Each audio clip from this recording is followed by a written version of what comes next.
ನಮಸ್ತೆ, ಎಜಿ ನ್ಯೂಸ್ಗೆ ಸ್ವಾಗತ. ಕೇಂದ್ರ ಸರ್ಕಾರ ವಕ್ಫ್ ತಿದ್ದುಪಡಿ ಕಾಯ್ದೆಯ ವಿರುದ್ಧ ಹಾಸನ ಯುವ ಕಾಂಗ್ರೆಸ್ ನೇತೃತ್ವದಲ್ಲಿ ಹಾಸನದ ಹೇಮಾವತಿ ಪ್ರತಿಮೆಯ ಬಳಿ ಮೆರವಣಿಗೆ ಹಮ್ಮಿಕೊಳ್ಳಲಾಗಿದೆ. ಈ ಸಂದರ್ಭದಲ್ಲಿ ಜಿಲ್ಲಾ ಯುವ ಕಾಂಗ್ರೆಸ್ ಅಧ್ಯಕ್ಷರು ಆದ ರಂಜಿತ್ ಗರೂರು, ಜಿಲ್ಲಾ ಯುವ ಕಾಂಗ್ರೆಸ್ ಉಪಾಧ್ಯಕ್ಷರು ಆದ ರಂಗಸ್ವಾಮಿಗೌಡ, ಜಿಲ್ಲಾ ಯುವ ಕಾಂಗ್ರೆಸ್ ಕಾರ್ಯದರ್ಶಿಗಳು ಆದ ಅರ್ಷದ್ ದಿಲ್ದಾರ್, ಹಾಸನ ಯುವ ಕಾಂಗ್ರೆಸ್ ಅಧ್ಯಕ್ಷರು ಆದ ಸೈಯದ್ ಇಫ್ರಾನ್ ಹಾಗೂ ಯುವ ಕಾಂಗ್ರೆಸ್ ಮುಖಂಡರು ಆದ ಅಬ್ರಾಜ್ ಶಾಹಿದ್, ನಿಹಾಲ್ ಮುಂತಾದವರು ಹಾಜರಿದ್ದರು. MD Nasir, Hassan, AG news. ಕನ್ನಡಿಗರ ಮೆಚ್ಚಿನ ನಿಮ್ಮ ಎಜೆ 24/7 ನ್ಯೂಸ್ ಕನ್ನಡ ವಾಹಿನಿ ಇದೀಗ ಟಿವಿಯಲ್ಲಿ ಲಭ್ಯ. ಒಂದು ವೇಳೆ ನೋಟಿಸ್ ಕೊಟ್ಟಿದ್ರೆ ವಾಪಸ್ ತಗೋತೀವಿ.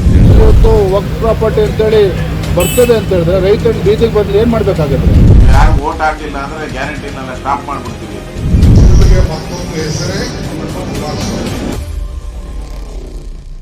ಕರ್ನಾಟಕ ಮತ್ತು ದೇಶ ವಿದೇಶ 360 ಡಿಗ್ರಿ ಸುದ್ದಿ ಹಾಗೂ ಉತ್ತರ ಕರ್ನಾಟಕ, ಬೆಳಗಾವಿ, ಬಾಗಲಕೋಟೆ, ಧಾರವಾಡ, ಹಾವೇರಿ, ಗದಗ, ಬಿಜಾಪುರ ಜಿಲ್ಲೆಯ ಕ್ಷಣ ಕ್ಷಣದ ವಿವರವನ್ನ ಪಡೆಯುವುದಕ್ಕೆ ಎಜೆ 24/7 ನ್ಯೂಸ್ ಕನ್ನಡ ವಾಹಿನಿಯನ್ನ ಲೈಕ್ ಮಾಡಿ, ವಿಡಿಯೋಗಳನ್ನ ಶೇರ್ ಮಾಡಿ, ಕಮೆಂಟ್ ಮಾಡುವ ಮೂಲಕ ನಮ್ಮ ವಾಹಿನಿಗೆ ಸಹಕಾರ ನೀಡಿ ಮತ್ತು ಚಾನೆಲ್ ಅನ್ನ ಸಬ್ಸ್ಕ್ರೈಬ್ ಮಾಡಿ.